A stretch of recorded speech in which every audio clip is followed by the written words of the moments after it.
27-hikoya qiz farzand o'stirish va jannat. Qizini qadrlagan otaning hikoyasi. Hadis sharifdan keltiramiz. Har kimki 3 qiz farzand o'stirib, ularni turmushga berib, ularga yaxshilik qilishini davom ettirsa, ul kimsa jannatiydir. Bir vaqtlar davlatmand va juda dindor odam yashagan ekan. Bu odam ilmli, ko'pni ko'rgan musulmon bo'lib, farzand tarbiyasida dinga mos, uyg'un ish olib borar ekan. O'zi dinni juda sevgani kabi, dinni yaxshi bilar edi. Shuning uchun farzandlarga yaxshi o'rnak bo'la olar edi.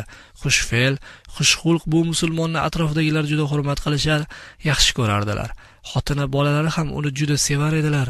Bu odamning 2 o'g'li va 1 qizi bor ekan. Qizini bir musulmon dindor yigitga turmushga beribdi. Kuyovi dindor va juda axloqli yigit bo'lgani uchun qayin ota tarafidan juda sevimli kuyov bo'ldi. Qizning ukalari atrof muhitning yomon ta'sirida qolibmi yoki juda yosh bo'lganlaridanmi, otalari pochchalarini bunchalik yaxshi ko'rishiga g'ayirlik qila boshlabdilar. O'g'illaridan biri onasiga bir kun "Onajon, otam hadeb kuyovim degan. Hamma vaqt pochchamiz uyga kelganida turli shirin ovqatlar qilinadi. Otam kuyov unday, kuyov bunday deb maqtaydi xolos. Kuyov shunday yaxshimi?" dedi. Islomni juda yaxshi biladigan, payg'ambar alayhisalomning hayotini yaxshi o'qib, o'rgangan, o'g'illarining dinga xilof ishlaridan ko'ngli og'rigan bu oqil ota bir kun kechki ovqatni yeb bo'lganlaridan keyin bolalari turib ketmay xotiniga: "Xonim, ertaga shoxli oq qo'yni so'ydir. Go'shtidan 5-6 xil ovqat pishir. Yaxshilab tayyorlan. Ertaga kechqurun eng qadrli mehmonlar, kuyov bilan qizimiz kelishadi" dedi. O'g'illarning yuzlari avval oqarib, so'ng qizarib ketdi, ammo biron so'z demadilar. Ertasi kun qo'zi so'yilib, turli tuman go'shtli ovqatlar pishirildi, shirinliklar tayyorlandi. Kechki payt kuyov bilan qizlari keldi. Turli totli ovqatlar yeyishdi, sharbatlar, ayronlar ichishdi. Ovqatlar yeb bo'linib, duo o'qilgandan so'ng dam olish xonasiga o'tdilar. U yerda qahva, choy ichildi. Hamma to'planib o'tirganda ota: "Hammamiz shu yerdamizmi?" dedi. "Ha, hammamiz shu yerdamiz", dedilar oila a'zolari. Ota qiziga o'girilib, do'q qilib: "Qizim, qani sen chiqib bir o'ynab kelginchi", dedi. Qiz bu muomaladan qo'rqqandan eriga yaqinroq o'tirib, unga suyandi. "Bor o'ynab kel", deb ota qaytargan edi. Qiz erining pinjiga kirdi va "Qayerga boraman? O'ynagim kelmayapti", dedi-da, erining qo'lidan ushladi. Otalarning bunday muomalasidan qo'rqib ketgan oila a'zolari uning asabi buzilib qolibdi deb o'yladilar. Hamma shoshilib xonadan chiqib ketmoqchi bo'lib turgan edi. Ota katta o'g'lini to'xtatib: "O'g'lim, shoshilma, menga qara. Bu qiz menga kim bo'ladi-yu, senga kim bo'ladi? Men unga kimman, sen unga kimsan?" dedi. "Siz uning otasisiz, men ukasi", deb javob berdi o'g'il. "Ey mening aqli to'lishmagan o'g'ilginam, kuyovimni, pochchangni nega yaxshi ko'rishingni bilasanmi?" dedi ota. "U bizning nomusimizni qo'riqlaydi, qizimizni, opangni, farzandimizni, bolajonimizni himoya etadi. Aslida men qizimni himoya etishim kerak, lekin hozir u himoya qilyapti. Men uni yaxshi ko'rmay kimni yaxshi ko'ray? Qizimni juda yaxshi ko'rganim uchun kuyovimni juda yaxshi ko'raman. Kuyovimni sevish qizimni sevish demakdir. Qizimni yaxshi ko'rishim kuyovimni yaxshi ko'rishimdir. Agar qizimga kuyovim qaramasa, men qarashim kerak bo'lardi. Sevgili o'g'illarim, ko'zim nurlari, nomusning nimaligini sizlarga o'rgatdim. Men qanday bo'lsam, siz ham shunday bo'lasiz. Opangiz sizning nomusingizdir. Men o'lsam, pochchangizga bir gap bo'lsa, opangizga siz qaraysiz.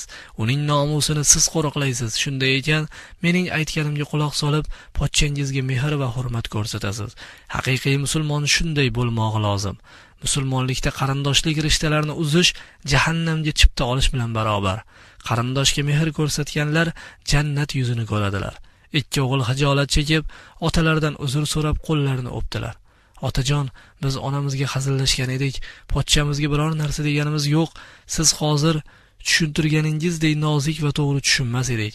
Pochchamizning qadr-qimmatini, opamizning qadrini bilmas edik. Bu o'gitingiz biz uchun juda yaxshi dars bo'ldi. Uni hech qachon unutmaymiz. Bizni avf eting", dedilar. O'g'illar otalarining gaplarini to'g'ri tushundilar. Izoh va o'git. Ey dinni sevguvchi mo'min, dinlarni astoydil sevguvchi otalar bolalarni xuddi shunday tarzda tarbiya qiladilar.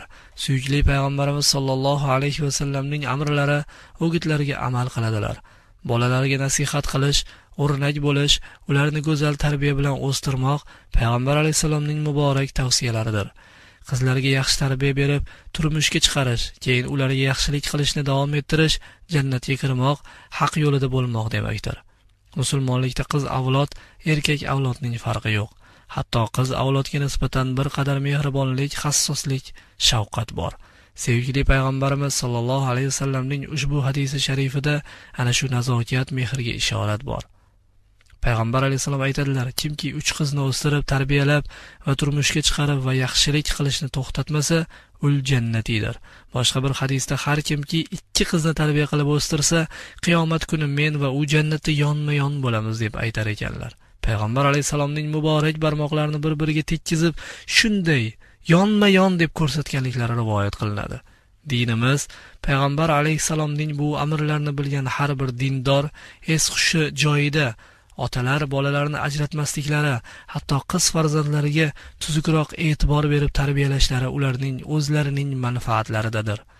Sevgili payg'ambarimiz sollallohu alayhi vasallamning hayotini o'qigan va buyuk avliyoullohlarning hayotlarini o'qigan musulmonlar qiz avlodni o'stirib tarbiya berish juda savob ish ekanligini yaxshi bilib tushunadilar.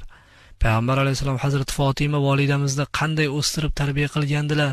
Musulmonman degan har bir avlod sohibi shunday bo'lishi o'zining manfaatida ekanligini tushunsa, qiz farzandlarining qadr-qimmati namoyon bo'ladi. Qizini turmushga chiqarib undan aloqasini uzgan ota yaxshi va haqiqiy musulmon emas. Haqiqiy musulmon qiz farzandini ham astoydil tarbiyalaydi, ham turmushga beradi, ham keyinchalik unga mehribonligini ko'rsatib turadi. Bularning hammasi din mezonidadir. Bu qiz, bu kuyov deb beparvolik qilib, ulardan uzoqlashgan qizi, kuyovdan xabar olmaydigan ota to'g'risi jannat yuzini ko'rmaydi. Jahannamga o'tin bo'ladi. Zotan bunday ishlari bilan u o'tindan farq qilmaydi. Farzandi avlodi qadr-qimmatini bilmagan, avlodiga muhabbati bo'lmagan, avlodini yomon yo'ldan qaytarmagan, to'g'ri yo'lga boshlamagan ota haqiqiy chin musulmon emas. O'zing saqla undaylardan Allohim. Bu qanday johillik, bu qanday ahmoqlik. Ey inson, modomiki kuyovingni sevmasang, u aqlli, xushli odam bo'lmasa, axloqi yaxshi bo'lmasa, nega jigarporang, ko'zing nuri qizingni unga berding? Jahannamda yonib sen buning jazosini olmaysanmi? Modomiki bo'lar ish bo'libdi, sen hech bo'lmasa insoniyliging bilan, xushfe'l va namunali odobing bilan ul adashgan odamni to'g'ri yo'lga kirgiz. Toki sening farzanding ham rohat ko'rsin. Qanday qilib yosh ayolni 2 o't o'rtasiga tashlaysan? Men qarshi edim, o'zi ketdi, o'zi shunday qildi deb aytishing mumkin. Unda sening aybing avvalgidan ham ko'proqdir. Sen o'z vazifangni ado etmagansan. Qizingga yaxshi bir islom tarbiyasini bermagansan. O'zing o'rnak bo'larli bir musulmon ota yoki ona bo'lmagansan. Tabiiyki qizing ham o'rnak bo'larli bir islom qizi bo'la olmagan. Shunday bir balo boshingizga kelgan. Buning uchun farzandingning sohibi bo'l. O'rnak bo'la oladigan bir islom ota-onasi bo'l. Bizga tushgan vazifa bilganimizni aytish va yozish, to'g'ri yo'lga solish, qadrini bilish sendan. Hidoyat Alloh taolodandir. Ota-bobolarimiz marhamat, mehr iymondandir. Marhamat etganga marhamat etguvchi ham ko'p bo'ladi. Shafqatsiz odam shafqat kutmaydi, mehrsiz mehr ko'rmaydi, mehrsiz kishilarning mehriboni bo'lmaydi. Senga tosh otganga ovqat ot, non ber deganlar. Bu mezonlarning, odoblarining iymon bilan kuchli bog'liqligi bor. Bu odob mezonlardan uzoq bo'lganlarning jahannamda o'z joylari bordir. Alloh o'zi saqlasin.